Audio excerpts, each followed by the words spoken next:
important game in Abu Dhabi Group B game. Whether it will be Afghanistan or Bangladesh is the question for me, because there is such a big gap in the net run rate for Sri Lanka.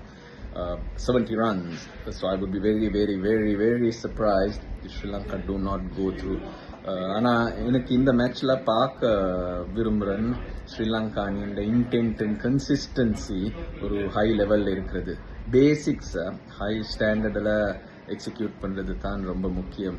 ஒரு match நல்லா விளையாடுவாங்க, மற்ற மேட்ச்சில் அந்த performances இல்லாமல் போகும், mistakes நிறைய இருக்கும். பின்ன அந்த ஏரியா அட்ரஸ் பண்ணி ஹை லெவலில் பெர்ஃபார்ம் பண்ணுறது ஒரு ஹேபிட்டாக இருந்தால் இதை விட நிறைய மேட்சஸ் ஜெயிக்க வாய்ப்பு இருக்குது.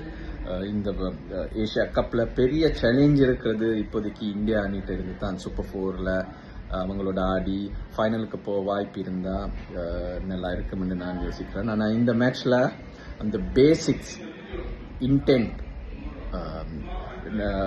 என்ன லெவலில் பெர்ஃபார்ம் பண்ணுறதுன்றது தான் எனக்கு முக்கியமான விஷயம்.